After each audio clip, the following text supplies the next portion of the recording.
What is up, you guys? I just finished It Welcome to Derry, the whole show, especially the finale, just finished it.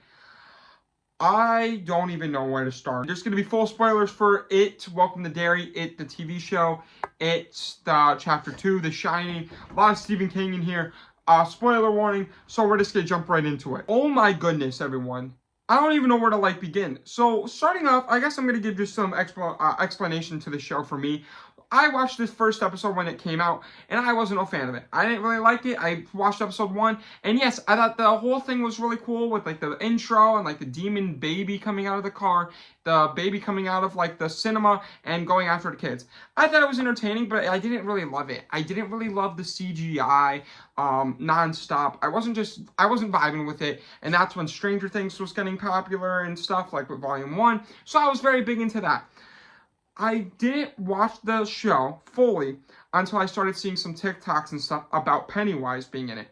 And now, I wasn't a big person, massive fan of It or It Chapter 2 when it came out in 2017 and 2019. I actually just recently watched those movies earlier this year around Halloween time for the first time, and I think they're okay movies. I don't think they're terrible movies, but nothing above a 7 out of 10 for either one. I forced myself to get through the first 2 episodes because I think the first 2 episodes are kind of a little slow, don't really set up characters as well. I'm not really into the characters, I'm not really into the world building.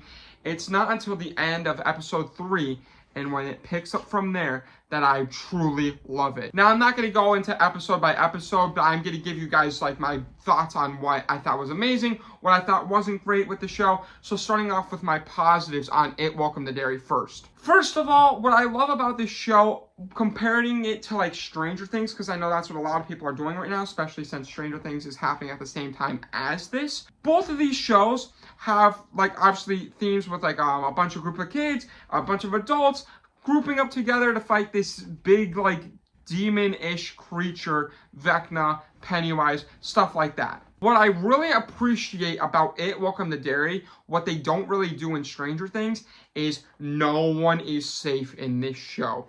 At any moment, you feel the tension that anyone can just go. No one is safe within this show, especially, spoilers, Rich came out of nowhere. His character death in episode 7, which got me very emotional, which we're going to talk about, but just no one was safe at any moment. Titaniel, I'm so sorry, I don't know how to pronounce his name, but no one is safe in this show. When I feel in Stranger Things, I don't ever get to feel that emotional, weight. I never get to feel everyone is in danger. I always feel everyone's safe. There's so much plot armor with those characters. With this one, no one is. None of these characters are safe, and I really appreciate that. Another thing is this show is scary. There are moments within this show, especially I think it was in episode 3 or 2, when there was the bed that turns into this pregnant mother. That terrified me. I was like, oh my gosh. Came out of nowhere. The demon baby in the beginning, first episode, I didn't love, didn't really scare me. But also, when Pennywise started showing up, which I think that's also what made this show very good, is it was kind of slacking until we got to Pennywise, episode 6, I think it was. 6, 7, and 8 were amazing, and that's when it really hooked in high gear, because Pennywise in this episode or this show compared to the movie, whole different ball game. Fantastic, terrifying. When he's also the gore in this show, way more out there than the first movies, because people's heads are just coming off clean. Pennywise is going to town, eating faces. He's like, do I got face on my face? Dude, insane. The line deliveries from Bill Skarsgård. Bill Skarsgård shines in this show as Pennywise compared to the movies. I also really like how we get explanations to how, It Chapter 1 and 2, because, like I said, I think Pennywise is obviously massively crazy. That ending fight scene in the ending of the show where Pennywise is just flying, he's doing his little dance and stuff. He's going after all of Derry, because there's also a thing where I think it's a reference to The Mist from Stephen King, but there's this massive fog everywhere, and Pennywise is going after all the middle schoolers and high schoolers, which he's never done in the movies, and I really like how they do that in here. And he's just going crazy. He's on OP mode. We get to see, obviously, in It Chapter 2, he dies by getting bullied, But what I really liked about that, because that's what I think my problem was when watching it, Chapter 1 and Chapter 2. I never found Pennywise as really intimidating or as scary of a villain, because I always felt that, like, he wasn't not necessarily easy to defeat, but he wasn't a very complex character that, like, takes a lot to defeat him. You just gotta bully him, not be really afraid, which I get afraid a lot, but you can't be afraid and then you're good. With this, no, that doesn't matter. Out of the gate, like, no, like, he is going to get you no matter what. His rules and his way. But what I really liked is in the finale, when Pennywise is talking to Margaret, he's like, oh, I know you're going to have a son, and he can, like, time travel, which I thought was very interesting, because I've never read the It book. I've only ever read The Shining, so that's why I knew a lot. I also really like this show because it referenced The Shining a lot. But Pennywise can time travel, has Richie, and goes like, your son's going to kill me, but that was my birth, yada, yada, yada. So Pennywise is kind of working backwards, which I find very interesting, because that may make sense as to why in It Chapter 2 he was, like, kind of weak. He didn't really do a lot. It Chapter 1 he did a lot of stuff, and then in It Welcome to Derry, at least in this one, he was going just insane. So I thought that was really cool. Having Pennywise's, like, lore explained, that was really interesting. Another big positive I have with this show is the Black Spot episode. Obviously, end of episode 6, beginning of episode 7. It's just fantastic. There's all this chaos. We obviously knew that the Black Spot was going to happen because of It Chapter 1, but there was all this chaos with this fire and this, like, racism that's going on in the town, which is amazing. Not racism, oh my gosh. Whoa. I'm saying it's amazing, the world exploration that we're in, like, the 1960s. There's obviously some racism within Derry, and we have all these different characters, all these different sidelines. We have the native sideline plot line. We have the plot line with the kids. We have the plot line with the military. The plot line with this child killer that's trying to be on the loose, and the plot line with, obviously, like, racism and the children and stuff like that. So then it's like this Black Spot, all the fire and stuff like that. Now, mind you, they're all in there, which I really thought was interesting and very, like, anxiety-inducing, made me very anxious. Seeing, like, for half of that episode, half of episode 7, you're inside the burning building, and then Pennywise is just there consuming on souls that are about to die, because they're obviously, that's a scary situation. That was really fascinating. That was really cool to see. And then obviously Rich's death, him sacrificing himself to save the love of his life, was very heartbreaking. And I don't know why. I always was questioning when watching this show, why is his name Rich when we just had a character Richie in the first one? It didn't hit my mind that that was his mother, Richie's mother, until Pennywise said it. And I went, that's why she names him Richie.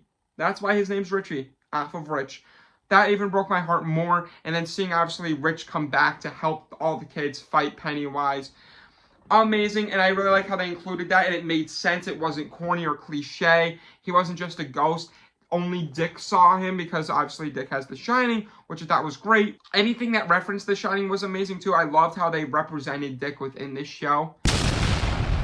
Pause. I really like how they represented, obviously, that character within The Shining, because they used his character to actually make the plot flow, and I really like that representation with all the different Stephen King continuing in one universe. Even Shawshank, they reference that all the time. They're like, no one escapes Shawshank. Maybe watch The Shawshank Redemption. But seeing Dick fight Pennywise with The Shining was really fun, when everyone's saying, hey, you're Bob Gray. And he's like, no, I'm not. I'm Pennywise. What are you talking about? I have so much positives with this show, and I'm probably leaving out so much. But this show is honestly really good. But here are a few of my negatives with this show. I will say, I think, again, comparing it to, like, Stranger Things, none of the characters really made me love them or anything. Like, I never really was attached to any of the characters greatly, as opposed to, like, Stranger Things. Like, I fall in love with each character. I know I can name each character in Stranger Things. Even the side characters I fall in love with. There was really no character that I just fell in love with besides Dick and Pennywise. Truly. And like I said, I feel like the first, like, maybe 3 episodes of the show aren't as great as the last half. But I will say, I think that could be a positive too, because that was a problem with Peacemaker Season 2. The first half of that show was amazing, and you get to, like, episode 8 of Peacemaker, and it kind of sucked. And I think that they really delivered with these last 6 episodes. And, like, I know that, like, everyone was saying it's a negative that Pennywise can only appear in, like, the last half.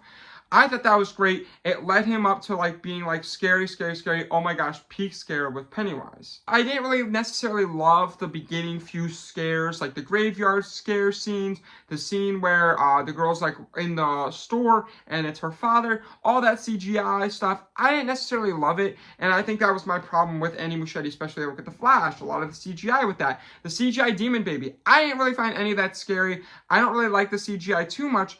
But towards the later half of the show, I was really vibing with everything. I really liked Pennywise in this. And honestly, seeing Pennywise as like that bat, or like that, like, I guess, yeah, I don't even know, bat, like, character, it made me realize Andy Muschietti is a great director to direct a Batman movie. Especially a Batman movie that would be like, mystical, fantastical Batman, maybe fighting like Clayface, or fighting like, I don't even know, like Mothman, like, or Man-Bat. He would be a great Batman director. I really think that would be an interesting approach to this, and I'm very excited to see what the future of Andy Muschietti and DC and Warner Brothers is, and I need more of this show. So those are just my few thoughts on It Welcome to Derry. I know there's a ton I didn't even get to explain, but I don't really want to give you a whole synopsis on the show. I just found it really interesting, but maybe thinking of what possibilities for season 2 and 3, because they are trying to say that this is going to be a 3-season show, with it going now into the 1930s and then going into 1908. I think that this is very fascinating, especially knowing now that Pennywise, we know, is a demon or alien creature that travels backwards in time, sees kind of his present and future and past all at once, in a way, if that makes any sense. So I'm very curious as to see what the 1930s are going to be. One thing I am a little bit nervous for is there's not really anything you could do with other Stephen King representation within season 2, not that I know of, from the 1930s. At least nothing with like The Shining, because Dick is already a man in this season. He is for the army, and he was right off the gate. We knew who he was. We knew he was from The Shining, and that made me intrigued within this because of his storyline within this show. In season 2, we're not really going to be able to see him as often. I don't think, if not at all, I don't think we're going to see him at all. I don't know who is going to be like in season 2 that's from other Stephen King universes, besides just It Welcome to Derry characters. But I don't know, that's season 2's problem. As of right now, season 1 was fantastic. Pure cinema, one of the best television seasons I've seen in a long time. And maybe that's just because it had a great finale. Obviously, it had a very rocky start. I wasn't a big fan of the start, but I think from episode 1 to episode 8 had a clear rise, and each episode just got better, and I really like to see that from a TV show. I'm very glad that it went that way rather than the opposite, where episode 1 was great and it just went on a steady decline. But regardless, this show was fantastic, so let me know what you guys' thoughts are in the comments below, and if you want to see future videos like this, make sure you ring the bell in the description down below. If you like this video, make sure you like it. If you really like it, make sure you subscribe. Thank you so much for watching today's video, and with all that being said, moving it out. Peace.